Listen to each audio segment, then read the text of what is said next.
Kanalıma hoş geldiniz.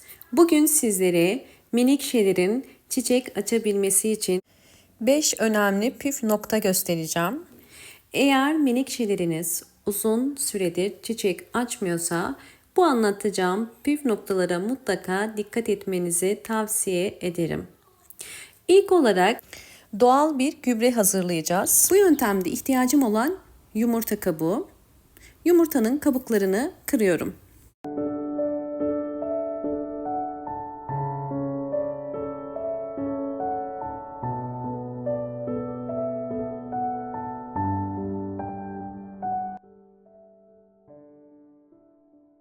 Kırdığım yumurtanın kabuklarını, beyazları iyice çıkıncaya kadar çeşmede yıkadım.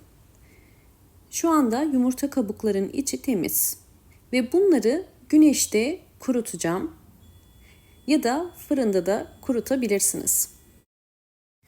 Bu yumurta kabukları daha önceden güneşte beklettiğim ve kuruttuğum yumurtalar. Bu yumurta kabuklarını robotta toz haline getireceğim. Yumurta kabuğu içerisinde bol miktarda kalsiyum var. Her bitkinin mutlaka kalsiyuma ihtiyacı olur. Özellikle evde yetiştirdiğiniz bitkilerde toprağı zenginleştirebilmek için bu tarz gübreleri kullanmanızı tavsiye ederim. Bitkinizin daha hızlı büyümesine, yaprak ve çiçek çıkarmasına yardımcı olacaktır. Şimdi toz haline getiriyorum. Videomu buraya kadar izlediyseniz ve beğendiyseniz hemen beğen tuşuna basıp kanalıma da abone olup destek verebilirsiniz.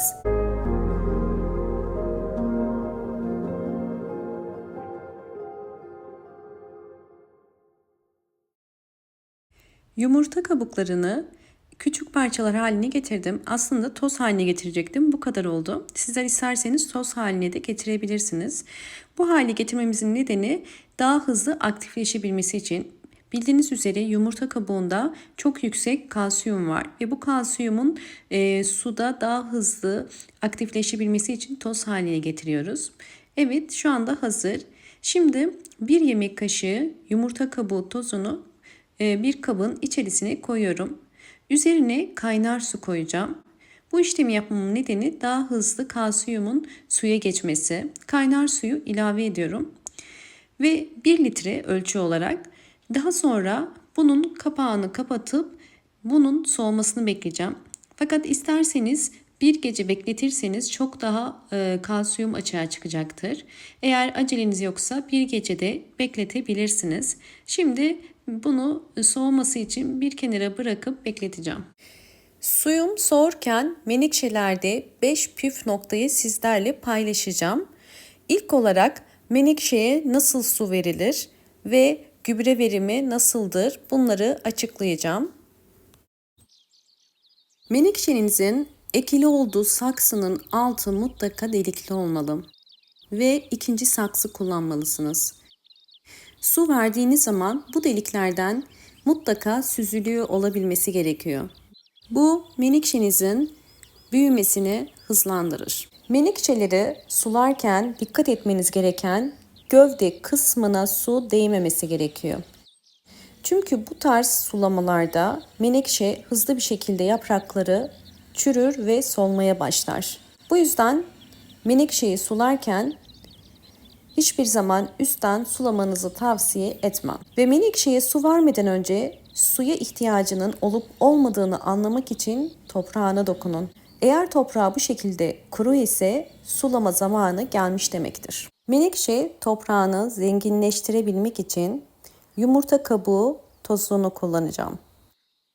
Yumurta kabuğunda bol miktarda kalsiyum var. Yumurta kabuğundan bir kaşık menekşenin üst toprağına bu şekilde döküyoruz.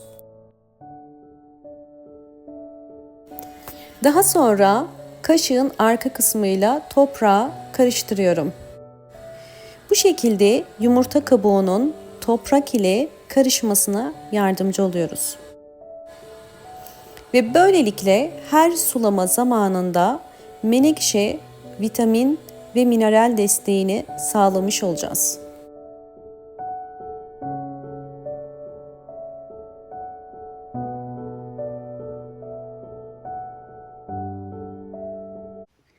Evet, suyum soğudu. Yumurta kabuğu suyuyla hazırlamış olduğum gübrem artık hazır. Su yeterince soğudu. Fakat üzerinde bakın gördüğünüz üzere bu şekilde köpükler ve içinde tortular var. O yüzden bunlardan ayırmak için süzmemiz gerekiyor. Hemen bir süzgeç ile süzüyorum.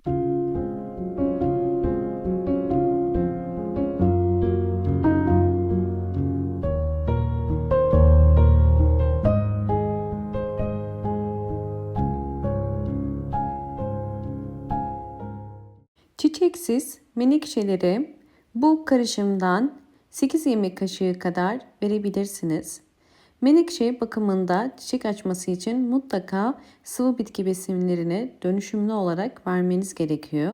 Menekşeye su ya da gübre verirken üstten sulama yöntemini tavsiye etmiyorum. Çünkü gövdeye su girmemesi gerekiyor. Kesinlikle direkt menekşenin gövde kısmına su dökmeyin ve gövde kısmına su girmemesi gerekiyor. Yoksa gövdede çürümeler başlar ve yaprak sararır. Her zaman kenardan su vermeye çalışın. Menekşelerde kök çürümesinin en büyük nedeni fazla sulama ve yanlış sulamalar. Bakın, ya da ikinci yöntem olarak bir saksının ikinci saksı kullanıyorsanız içerisine gübre ya da suyu koyup menekşeyi direkt içerisine oturtmak. Böylelikle gövde kısmına direkt su girmediği için menekşelerde çürüme olmaz.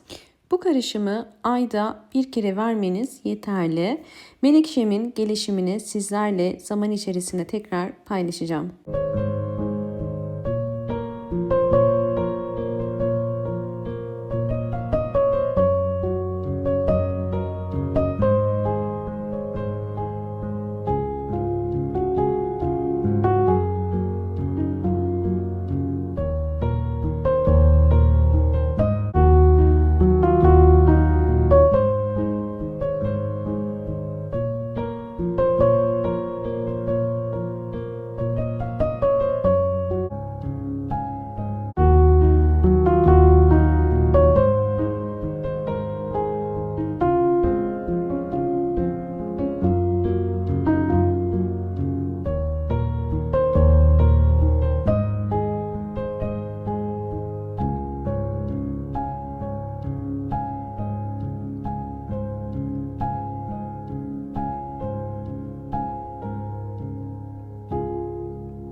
Son olarak 5.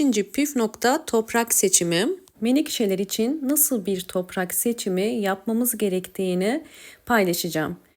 Toprağını değiştireceğiniz menekşenin saksısının çok büyük olmaması gerekiyor. Büyüklüğü bu şekilde olmalı ve altı mutlaka delikli olması gerekiyor. Toprağımız için ilk olarak yumurta kabuğu, kil bilyesi ve perlit ve normal çiçek toprağı kullanacağız. Toprağın suyu süzebilen ve nem tutma kapasitesi yüksek olan bir toprak olabilmesi için bütün bu toprak çeşitlerini karıştırmamız gerekiyor. Özellikle perlit toprağı havalandırır ve bitkinin daha hızlı köklerinin büyümesine yardımcı olur. Bu yüzden perlit döküyorum. Ve hepsini şimdi karıştırıp sizler için ideal bir çiçek toprağı hazırlamış olacağız.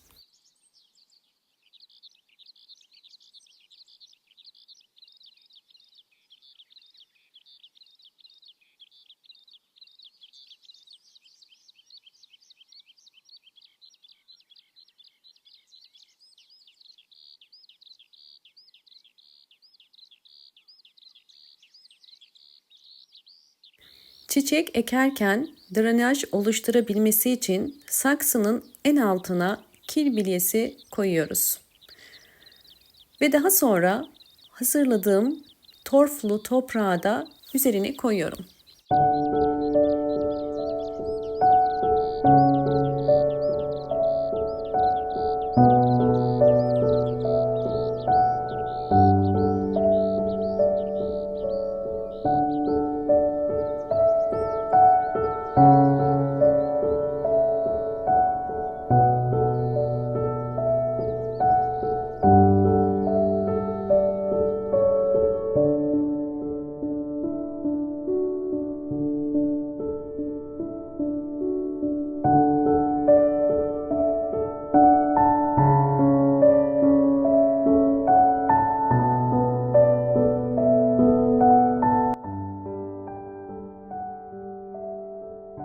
Menekşeyi saksısına ektim. İlk suyunu veriyorum. İlk suyu verirken üstten vereceğim. Çünkü toprak çok kuru ve toprağın aşağı çökebilmesi için suyu ilk olarak üstten veriyorum.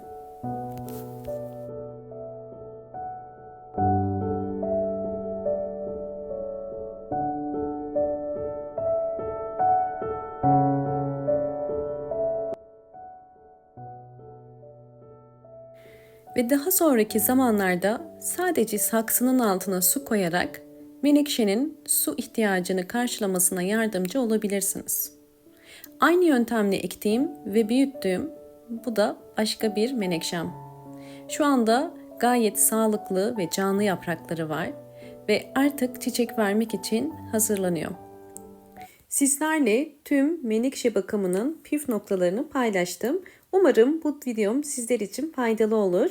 Videomu buraya kadar izlediğiniz için teşekkür ediyorum. Hoşça kalın, sağlıkla kalın.